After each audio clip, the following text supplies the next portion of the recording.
नमस्कार। आज हम एक बहुत ही महत्वपूर्ण विषय पर बात करेंगे, लैंगिक समानता और महिला सशक्तिकरण।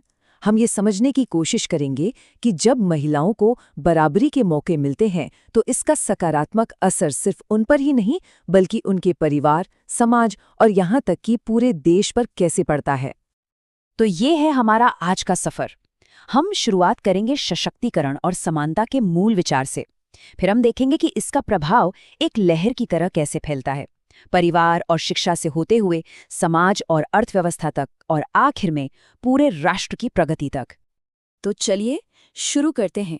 सबसे पहले ये समझना बहुत जरूरी है कि महिला सशक्तिकरण और लैंगिक समानता, इन दो शब्दों का असल में मतलब क्या है। महिला सशक्तिकरण का मतलब क्या है? देखिए, ये एक ऐसी प्रक्रिया है जो महिलाओं को जीवन की चुनौतियों का सामना करने की शक्ति देती है। यह उन्हें पारंपरिक भूमिकाओं के दायरे से बाहर निकलकर अपने जीवन को अपनी मर्जी से बदलने के काबिल बनाती है। आसान शब्दों में कहें तो यह आत्मविश्वास पाना और अपने जीवन के फैसले खुद लेने की क्षमता हासिल करना है। अब इन दोनों के बीच का जो रिश्ता है उसे समझना बहुत जरूरी है। देखिए, लैंगिक समानता हमारी मंजिल है, एक ऐसा समाज जहां महिलाओं और पुरुषों को हर क्षेत्र में समान अधिकार और अवसर मिले। और महिला सशक्तिकरण उस मंजिल तक पहुंचने का सबसे जरूरी रास्ता है। बिना सशक्तिकरण के सच्ची समानता हासिल करना मुमकिन ही नहीं है। तो अब जब हम इन मूल बातों को समझ गए हैं, चलिए देखते हैं कि इस सशक्तिकरण के प्रभाव की पहली लहर कहाँ पड़ती है। इसका सबसे सीधा और गहरा असर एक महिला की शिक्षा, उसके परिवार और उसके बच्चों के विकास पर होता है। पंडित जवाहरलाल नेहरू की कही ये बात आज भी उतनी ही सच है। यदि आप एक महिला को शिक्षित करते हैं तो आप पूरे परिवार को शिक्षित करते हैं। ये एक लाइन पूरी तरह से ये बता देती है कि एक महिला की शिक्षा का असर कितना व्यापक होता है। तो जब एक महिला शिक्षित होती है तो असल में क्या-क्या बदलता है? वो अपने परिवार को बेहतर तरीके से संभालती है, वो अपने बच्चों की पढ़ाई में मदद कर पाती है, जिससे अगली पीढ़ी और मजबूत बनती है। समाज में उसे सम्मान की नज़र से देखा जाता है।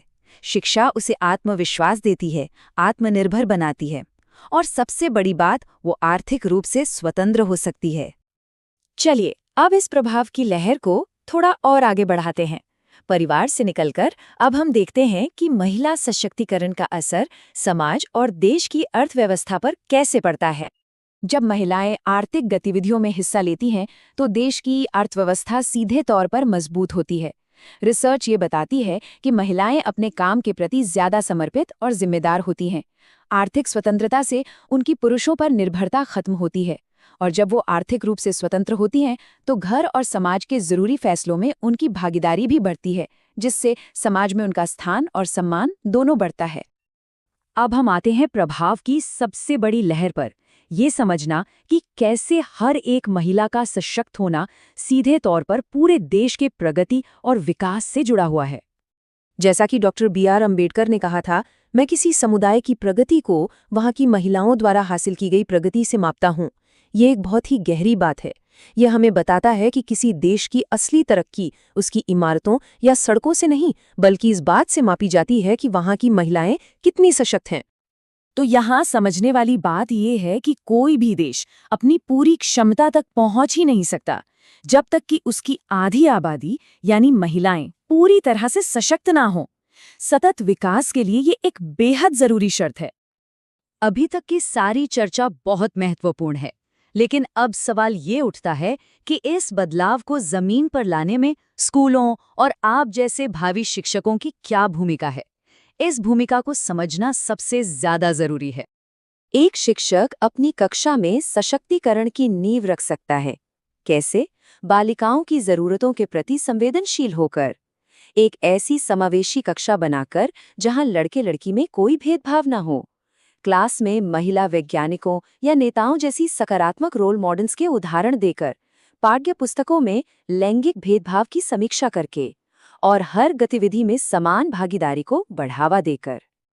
तो अब ये सोचना है कि एक भावी शिक्षक होने के नाते आप अपनी कक्षा से समाज में बदलाव की ये लहरें कैसे पैदा करेंगे, इस पर विचार करना बहुत ही आवश्यक है।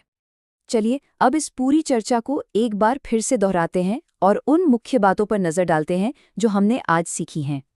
तो हमने देखा कि महिला सशक्तिकरण एक लहर की तरह काम करता है।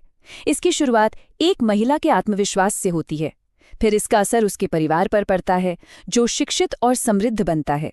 इससे अर्थव्यवस्था मजबूत होती है, समाज ज्यादा बराबरी का बनता है और अंत में पूरा राष्ट्र प्रगति करता है। और आखिर में इस पूरी बात का सार पंडित नेहरू के इस एक विचार में छिपा है। महिला सशक्त का अर्थ है भारत माता सशक्त। ये एक वाक्य इस पूरे विषय के महत्व को बहुत खूबसूरती से बताता है। धन्यवाद।